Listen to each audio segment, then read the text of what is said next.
They told us tales of chivalry, of knights pledging their swords for love, of fair maidens waiting in towers spun of gold and longing. But the truth rots beneath the silk. In the real Middle Ages, love wasn't a blessing, it was a sentence. Behind every serenade beneath a window, there was a man spiraling into obsession. A nobleman who could not touch her, could not hold her, yet would burn cities in her name just to earn a glance. Trained from childhood to be untouchable, cold taught that warmth made her cheap. Contracts signed in blood and gold, trading daughters for land. The priest's blessing didn't sanctify. Love it locked a girl inside a lifetime of obligation. Affection made her weak. Her value lay in her silence.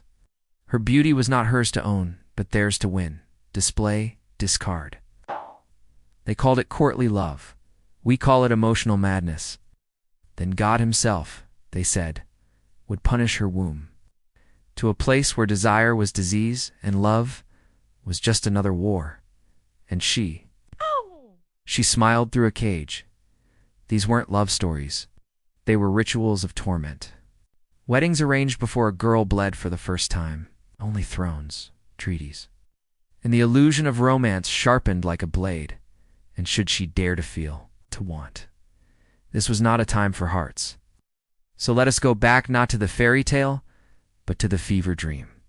They called it love. But it was anything but love, not the way we understand it. This was courtly love, a medieval dance of shadows where pain was the music and longing was the choreography. A ritual of suffering so elaborate, so excruciating, it could have only been invented by those with time titles. ... Want too much emotional repression. Picture this.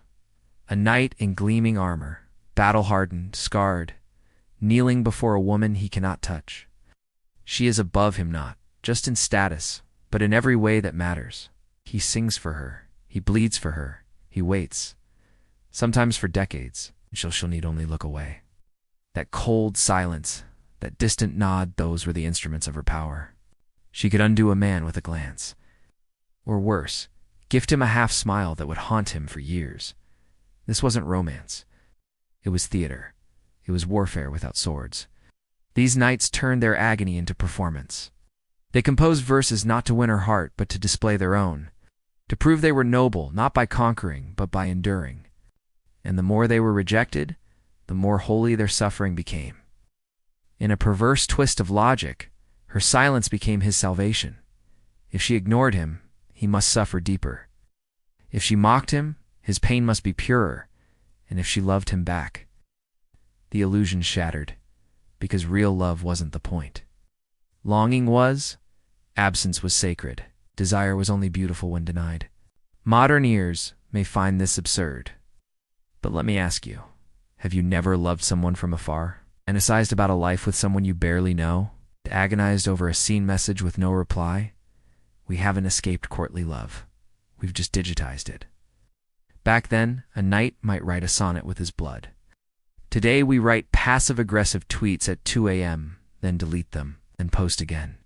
But here's the twist they didn't teach in school. This system gave women power. Not real power, not the kind that opens gates or grants property rights, but symbolic power.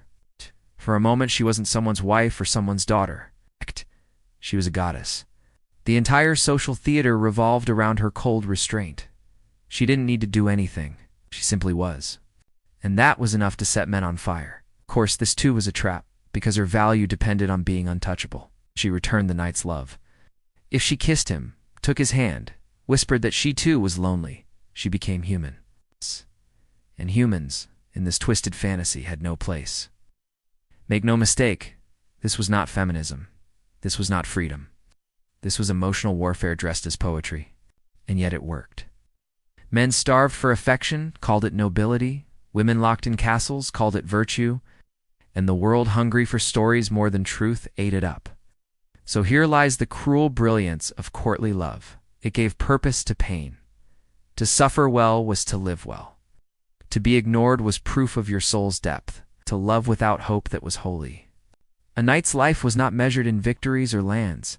It was measured in unanswered letters, in glances never returned, in years wasted at the foot of a tower, waiting for a sigh that would never come. And somehow, that hurt became legend. Today we still chase versions of this. We still write poems no one reads. We still misread silence as mystery, distance as depth.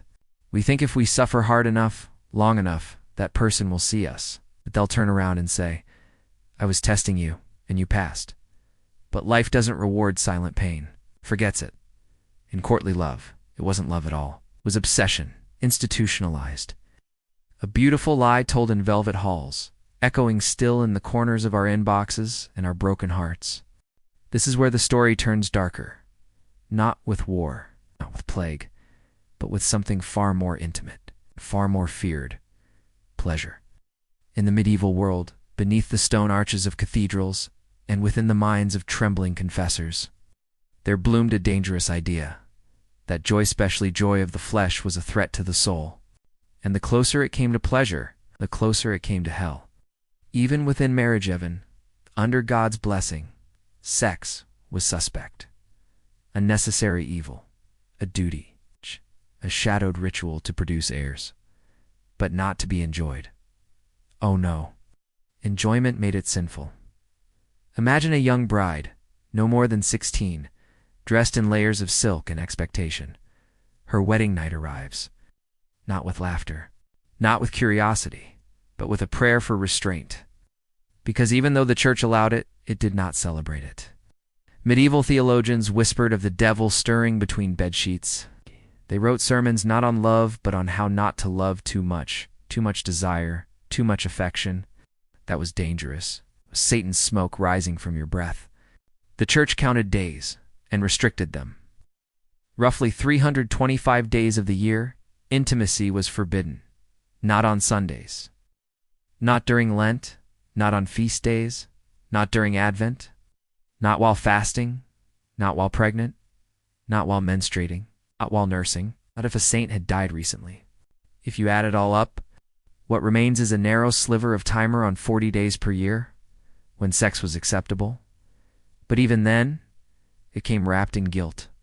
Pleasure became a performance under shame, not a celebration of connection. Husbands entered their wives with eyes averted. Wives endured their husbands with silent prayers for forgiveness. And when the act was done, some confessed, to whom 2 priestmen sworn to celibacy, men who heard, judged, and recorded.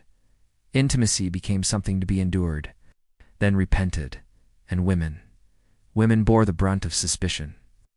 Theologians of the time, brilliant, cloistered minds rotted by fear, decided that women were more lustful than men, more carnal, more dangerous. Eve had eaten the fruit, after all, and every woman since bore the stain of that first hunger. She was the tempter, the weakness, the seductress. Even her gaze could unman a saint. Even her voice, soft in the dark, could summon the devil himself. Let's pause here. This wasn't just about morality, it was about control. By labeling pleasure a sin, the church gained authority over the body. They already ruled the soul, but now they ruled the bedroom, the marriage bed, desires that stirred beneath skin. To feel was to be guilty. To want was to be watched. This warped theology turned men into penitents and women into suspects. And if a woman expressed joy if she wanted instead of waited, she was labeled unnatural, possessed, a witch. There are trial records, real ones, where women were accused of demonic influence simply because they enjoyed physical intimacy. Their husbands claimed it. Their communities believed it. The church punished it. So what was left? A world where love was ruled by fear. A generation of marriages cold and trembling under the watchful eye of God. A society where 2 people could lie beside each other for decades, never truly touching, never truly seen. Because desire was not divine. It was dangerous. And yet, within all this darkness, there were flickers. Hidden notes passed under candlelight. A secret kiss stolen behind cathedral walls. A moan muffled behind a hand. Equal parts fear and freedom. Because even when crushed by shame, human longing survives. It twists, it hides, but it survives. And that, perhaps, is the greatest rebellion of all. There was a time long before roses and love songs when violence was the language of love, where affection was proven not through softness, but through spectacle. through brutality dressed as devotion. In the medieval mind, there was nothing more romantic than a man who could kill for you. Not metaphorically, literally. Picture this. A young noblewoman stands on a high balcony. Below, two knights sharpen blades in her name, not because she asked, not because she loved them, but because they had claimed her as a prize. And tomorrow, at the tournament, one of them would try to win her. With blood. It wasn't flowers that said, "I love you." It was a lance through a rival's chest. To fight for her honor wasn't protection. It was possession. To defend her name was to own it. And to own it meant others had to bleed. Asterisk, asterisk, kidnapping a bride? Asterisk, asterisk, romanticized. Tales were told of knights rescuing women from Tower 7 if they didn't want rescuing. She screamed. She struggled. It didn't matter. That was just proof she was worth fighting for. Abduction wasn't a crime, it was a gesture. Twisted, gilded, praised. Some called it courtship. Some called it destiny. It was in truth theft disguised as chivalry and the tournaments. Those weren't games. They were gladiatorial love spectacles. Where men in steel turned the battlefield into a stage of desire, they crushed skulls, shattered bones, spilled intestines. Not for war, but for a woman's favor. For the chance at a smile, a ribbon, a marriage. There's a tournament tomorrow, to win her hand. That line used in legends, ballads, and fairy tale sounds noble. But peel back the poetry, and you'll see the rot. She wasn't choosing. She was the reward. Her hand was not extended. It was awarded to the strongest, to the last man standing. Gentleness had no place in this script. A gentle man was weak. Soft hands, cowardice. Tears, treason. The hero was the one who conquered not just cities, but women's autonomy. Love was a siege, and women, they were the castles. This ethos, this idea that violence equals romance didn't die with the Middle Ages. It slithered forward, shaped centuries of gender expectations. To be attractive, a man had to dominate. To protect meant to possess. To love meant to control. Even today, remnants remain. We still hear "be a man," "win her over," "fight for her." And beneath those phrases is that same ancient equation, dominance equals desire. Let me tell you a story. A young man, Seer Roland, was a knight of modest means, with no land and no title. But he had a sword, and he had rage. He fell in love, or believed he did, with Lady Eveline, daughter of a northern lord. She was promised to another. Not that it mattered to Roland. In his mind, love justified all things. He challenged her betrothed at a feast, ran his sword through the man's belly before the bread was broken.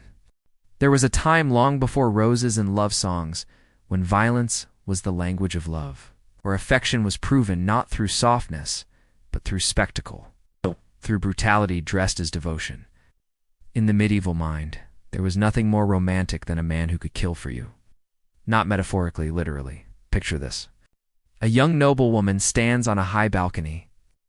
Below, two knights sharpen blades in her name, not because she asked, not because she loved them, but because they had claimed her as a prize. And tomorrow, at the tournament, one of them would try to win her. With blood. It wasn't flowers that said, "I love you." It was a lance through a rival's chest. To fight for her honor wasn't protection. It was possession. To defend her name was to own it. And to own it meant others had to bleed. Asterisk, asterisk, kidnapping a bride? Asterisk, asterisk, romanticized. Tales were told of knights rescuing women from Tower 7 if they didn't want rescuing. She screamed. She struggled. It didn't matter. That was just proof she was worth fighting for. Abduction wasn't a crime, it was a gesture. Twisted, gilded, praised. Some called it courtship. Some called it destiny. It was in truth theft disguised as chivalry and the tournaments. Those weren't games. They were gladiatorial love spectacles. Where men in steel turned the battlefield into a stage of desire, they crushed skulls, shattered bones, spilled intestines. Not for war, but for a woman's favor. For the chance at a smile, a ribbon, a marriage. There's a tournament tomorrow, to win her hand. That line used in legends, ballads, and fairy tale sounds noble. But peel back the poetry, and you'll see the rot. She wasn't choosing. She was the reward. Her hand was not extended. It was awarded to the strongest, to the last man standing. Gentleness had no place in this script. A gentle man was weak, soft hands, cowardice, tears, treason. The hero was the one who conquered not just cities, but women's autonomy. Love was a siege, and women, they were the castles. This ethos, this idea that violence equals romance didn't die with the Middle Ages. It slithered forward, shaped centuries of gender expectations.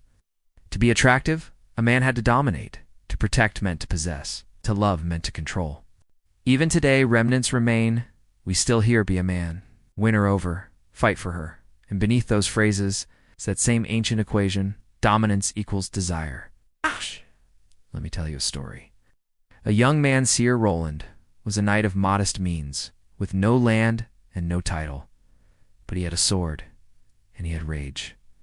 He fell in love, or believed he did, with Lady Eveline, daughter of a northern lord. She was promised to another. Not that it mattered to Roland. In his mind, love justified all things. He challenged her betrothed at a feast, ran his sword through the man's belly before the bread was broken. He dragged Eveline from the great hall, blood on his hands, shouting, "Now you are free." But she wasn't free. She was his. The bards turned it into a song.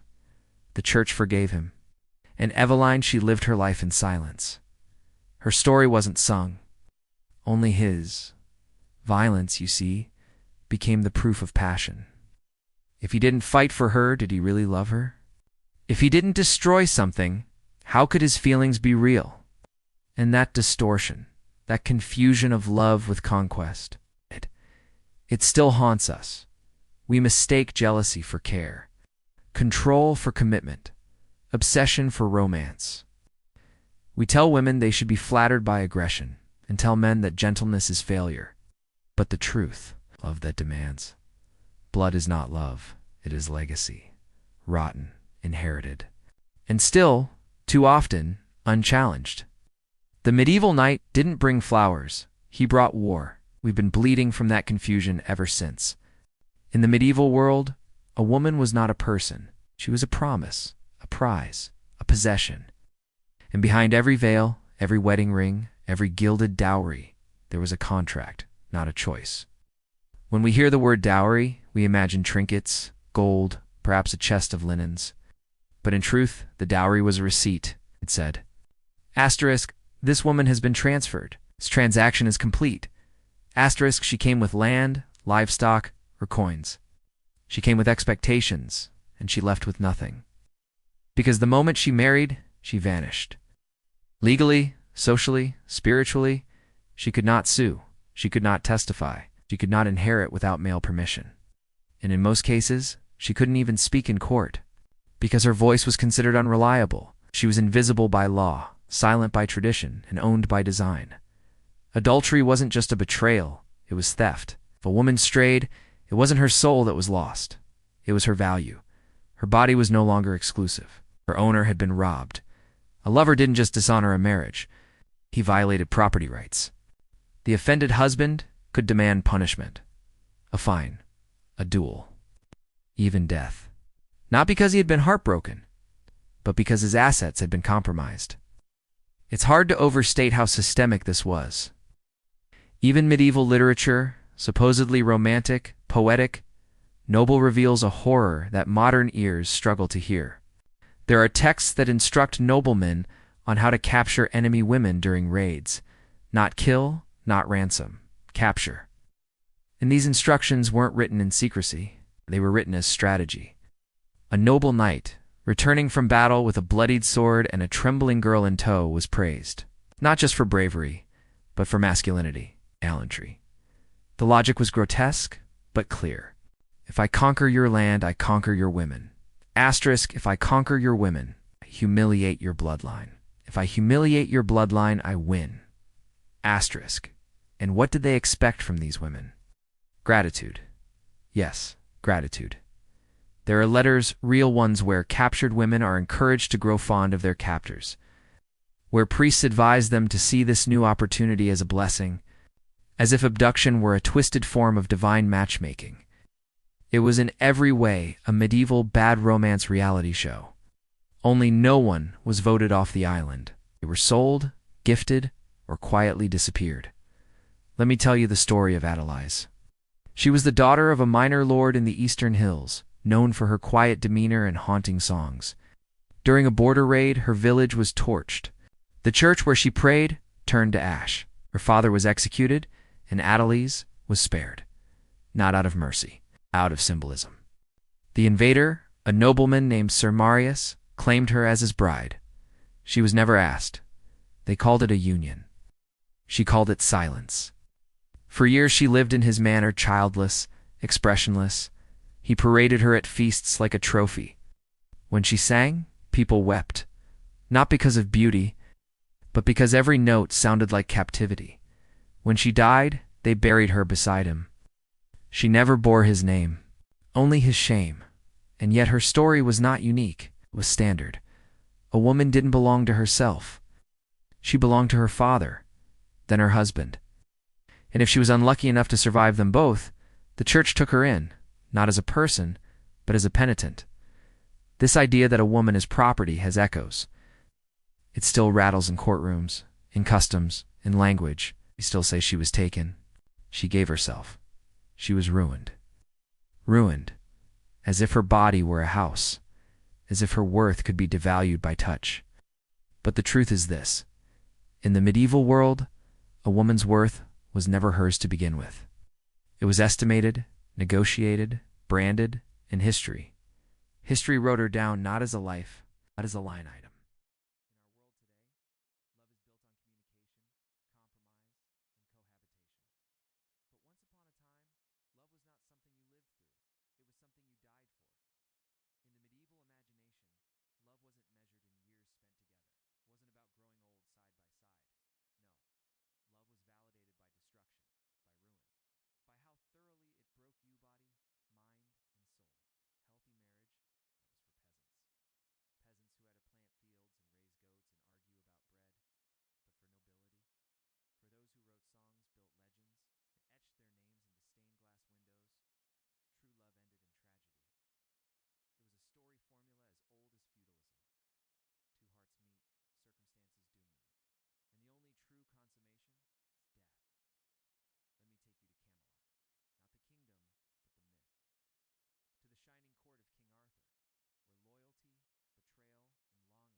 You were remembered not as weak, but as romantic legend. This concept bled through every layer of culture. A knight who died in battle for his lady's favor, immortalized. A woman who threw herself from a tower after losing her lover worshipped. To survive, love was mundane. To perish, for it was eternal. It wasn't just stories, it was social expectation. The more pain, the more valid the passion. The more forbidden the love, the more beautiful the fall. Emotional ruin was a requirement for depth. Marriage without despair was like a song without melody, functional but forgettable. Even God, they believed, understood this pain. Christ's suffering became the model for all pure love. To suffer, to bleed, to sacrifice, to die, and to call it holy. Let me tell you one last tale. Of Lady Eleanor, daughter of a northern baron who fell in love with her tutor, a monk named Caspian. He taught her letters. She taught him longing, but he had taken vows. She was promised to a noble family. Still, they wrote to each other. Every week. Under the stone chapel, in books, in glances. When her wedding day came, Caspian stood at the edge of the forest. He waited, she never came. That night, she drank hemlock.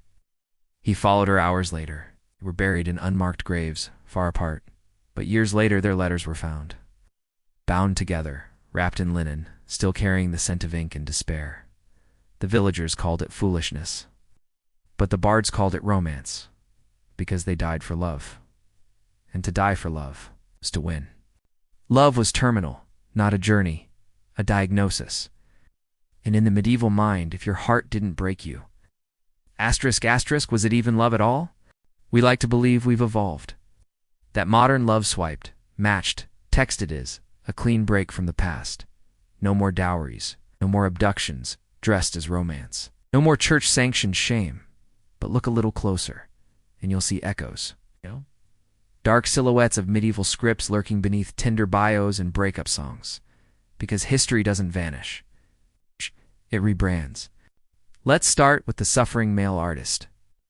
You've seen him? Maybe you've dated him? Disheveled, introspective, bleeding poetry and vague sadness. He's the tortured genius. The one who can love you properly because he's too busy loving the idea of pain. This isn't new. In medieval courts, knights and troubadours made careers out of public heartbreak. They wrote sonnets, drenched in longing, praising women they could never have. They wept beneath balconies. They performed emotional agony like it was art, because in that world, suffering wasn't a symptom, it was status. The more you suffered, the deeper your love was assumed to be. Sound familiar? Today's version posts cryptic captions. He disappears when things get close, only to return with a playlist about regret. He won't commit, but insists you're his muse, because somehow anguish still equals credibility. And we keep buying it. Then there's the bad boy, the rebel, the one who texts back at 2 a.m. and never explains where he's been. It's exciting, dangerous. And we've been taught somewhere deep in cultural muscle memory that this is what attraction looks like. But why? Because medieval romance equated aggression with desire. Remember, the knight didn't write love letters, he fought duels. He didn't respect boundaries, he claimed them. He didn't wait for permission, he conquered. And she, the lady? She was supposed to resist, then melt. Fast forward to today, and what do we call it when someone is cold, distant, and possessive? We say he's mysterious, masculine, a real man. We've just changed the armor for leather jackets and unresolved trauma. But the script? The script is medieval. Now let's talk about something more insidious. Ghosting, waiting, pining, refreshing that message thread for the 100th time. You think this is modern heartache? It's not. It's courtly love 2.0. Back then, knights dedicated their lives to unreachable women. They waited 4 years. For a glance, a nod, a ribbon. Today, we wait for 3 dots to turn into a reply. We suffer in silence, hoping they'll come around. We scroll through old photos, analyze timestamps, look for meaning in nothing, because somewhere we were taught that longing is romantic, that waiting proves worth, that obsession is love. It's not. It's emotional fasting, dressed in poetry, and it's been sold to us since the 12th century. But perhaps the darkest echo of all is how we've sanitized oppression into passion. We say, he's just protective. When he monitors her phone, we say, she's crazy about him. When she erases parts of herself just to keep his attention, We glorify jealousy. We mistake control for commitment, call red flags red roses. Because the stories we were fed of knights rescuing maidens, of women dying for love, of heartbreak being the ultimate proof, trained us to confuse suffering with sincerity. It's not that love should be easy, but it shouldn't hurt to be real. Look around at the dating advice today, at the rom-coms, the breakup ballads, the Instagram captions. Don't be too available. Make him chase you. Love should be a little crazy. All of these ideas we pretend are fresh are relics. Polished, filtered, viral relics. What was once whispered in candlelit castles is now typed under neon signs. But it's the same melody. Song composed in a time when power masqueraded as passion and freedom never had a name. So yes, we've moved on from forced marriages. Yes, consent is part of the conversation now. Yes, we've unshackled some of the chains. But the ghosts remain, not in armor, not in scripture, but in the way we love, the way we suffer, the way we believe heartbreak is the highest form of devotion. Maybe it's time to rewrite the story, to finally let love be soft, not because it's weak, but because it's free. We've been told that love must hurt to be real, that longing is nobler than fulfillment, that jealousy is romantic, dominance is desire. But here's the truth. Healthy love is not suffering. It never was. It was never supposed to be. The stories we inherited of knights pining, of queens silenced, of heartbreak carved into legend were not love stories. They were stories of power, of possession, of people mistaking obsession for intimacy. We must stop calling it romantic when someone chases what doesn't want to be caught. When they cross boundaries and call it devotion, they demand instead of ask and say it's because they love too much. Real romance is empathy. It's knowing when to hold close and when to let go. It's not a battle to win, but a space to share. And no matter how many ancient songs were sung, consent always mattered, even if the system ignored it, even if the poets erased it, even if the lovers died without it. So the next time someone shrugs and says, "He just loves her too much," ask, is it love or is it fear? Is it longing or is it control? Is it romance or is it a rewrite of ruin? Because nostalgia is a seductive liar, but awareness is freedom. We don't need to burn for love anymore. We can breathe in it. We can build it without blood, without chains, without tragedy. Perhaps that's the most radical love story of all. Medieval love was never love as we know it. It was a twisted fairy tale machine, finely tuned to reward control, elevate suffering, and punish tenderness. Knights didn't fall in love. They fell into obsession, sanctioned by poetry, cloaked in armor. Noblewomen weren't cherished. They were symbolic territory, handed from father to husband, guarded like relics, adored like statues, silenced like ghosts. And yet centuries later, we still borrow from it. We still celebrate the suffering male artist, as if pain equals depth. We still applaud performative violence, the man who fights for her, yells for her, bleeds for her, but never listens. We still weep for tragic devotion, as if dying for love is nobler than living with it. We inherited the skeletons of their stories, but we dressed them in modern clothing, called them romantic, and forgot where they came from. But here's the truth. Medieval love was not meant to survive. It was designed to destroy. To destroy women's agency, to destroy men's emotional freedom, to destroy any relationship not built on suffering, sacrifice, or silence. It was theater, beautiful, bleeding, brutal, and still. Some part of us remembers the melodies, the tragic ballads, the doomed glances, but memory is not obligation. We can honor the past without repeating it. We can grieve what was and still choose what can be, because real love is not a battlefield. It's not a stage. It's not a death sentence. Real love is quiet, alive, messy, tender, free. And that kind of love, the one they never wrote ballads for, that is the one worth keeping.